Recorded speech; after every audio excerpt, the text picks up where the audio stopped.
கர்த்தருக்குள் அன்பான தேவ பிள்ளைகளே, ஆண்டவரும் இரட்சகருமாகிய இயேசுவின் நாமத்தில் உங்களுக்கு என் அன்பின் வாழ்த்துதலை தெரிவிக்கிறேன்.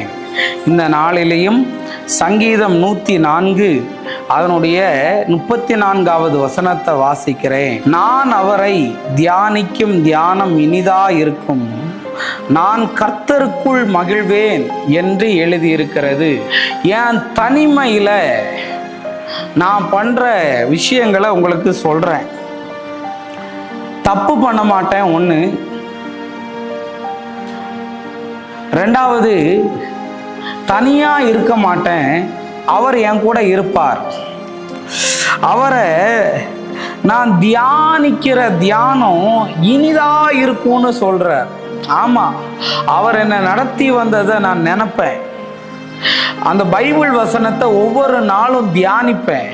அது தியானிக்க எனக்கு கசப்பா இருக்காது, அது இனிப்பா இருக்கும். நான் அதை நான் தியானிக்க எனக்குள்ள அந்த இனிப்பு போக போக எல்லா கசப்பையும் எல்லா விதமான பாக்டீரியாவையும் அதை அழிக்குங்க.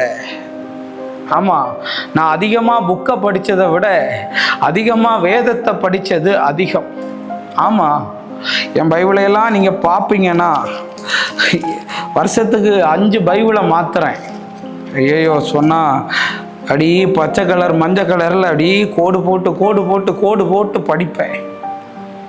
அதுக்கு காரணம் என்ன தெரியுமா? அந்த இனிமை அந்த தனிமையை இனிமையாக மாற்றிடுதுங்க. அது நான் கர்த்தருக்குள்ள மகிழ்வேன். எப்படி மகிழ்வேன் தெரியுமா? எனக்கு இதை செஞ்சீங்களே ஏசப்பா, இந்த மனிதர்களின் மூலம் நீர் பேசி எனக்கு இதை தந்தீங்களே ஆண்டவரேன்னு அவரை நினச்சி சந்தோஷம் அடைவேன்.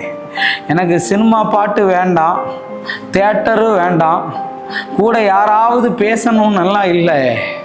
என் தனிமையில் நான் இனிமையா இருக்கிறது அவரை தியானிக்கிறதுனால. அதிகாலமே எழும்பி பல்லெல்லாம் விளக்கிட்டு முழங்காலில் நின்று சங்கீதத்தை வாசிச்சுட்டு அப்படி கொஞ்ச நேரம் ஒரு 4-5 பாட்டை பாடி அப்படி இந்த நாளுடைய ஊழியத்தை என்னையும் ஆசீர்வதிங்கன்னு ஜோம் பண்ணிட்டு வெளியே இறங்கும்போது இருக்கிற ஒரு சந்தோஷம் இருக்கு பாரு. பல ஆபத்திலிருந்து, பல சோதனையிலிருந்து, பல சத்ருக்கிட்ட இருந்தெல்லாம் என்னை விலக்கி பாதுகாக்குது. இன்னைக்கு தனிமையில் இப்போ சினிமா பாட்டை கேட்குறியா? தனிமை தப்பு செய்ய தூண்டுதா? ஒரே விரக்தியா இருக்குதே, எனக்கு வேற யாரும் இல்லைன்னு. இது பழகிற வரையும் கொஞ்சம் கஷ்டம். பழகிட்டேன்னா இதை விட்டுட்டு போகவே மாட்டேன். அதனால நான் யாரையும் என் கூட சேர்த்துக்கிறது கிடையாது. எப்போ போனாலும் தனிமை தான். ஆனால் அந்த தனிமை எனக்கு இனிமையை தந்திருக்கு. அவரோட நிறைய சந்தோஷத்தை தந்திருக்கு. நல்ல பைபிள் படிப்பேன், வெளிப்பாடு வரும்போது அப்படி கத்தி ஆர்ப்பரிப்பேன். ஆமாம், பாட்டை பாடுவேன், ஆண்டவர் செஞ்ச நன்மைகளுக்காக நன்றி சொல்லுவேன்.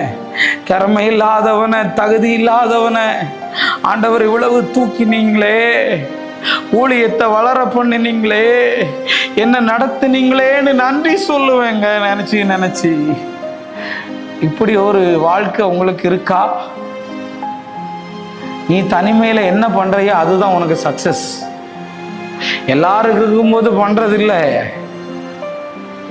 நீ தனிமையை போராடி ஜெயிச்சு பாரு. மற்ற எல்லாம் உன் முன்னாடி சல்யூட் பண்ணு. உனக்கு ஹோலி ஸ்பிரிட்.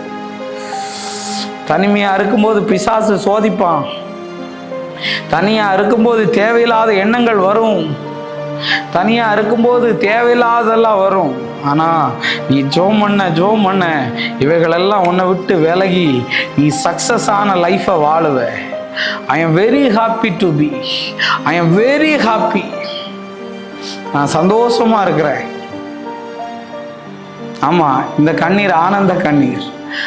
அதனால தனிமையில் எங்கேயாவது போகலான்னு நினைக்காத. டூர் போகலாம், ட்ரிப்பு போகலான்னு போகிறது தப்பு இல்லை.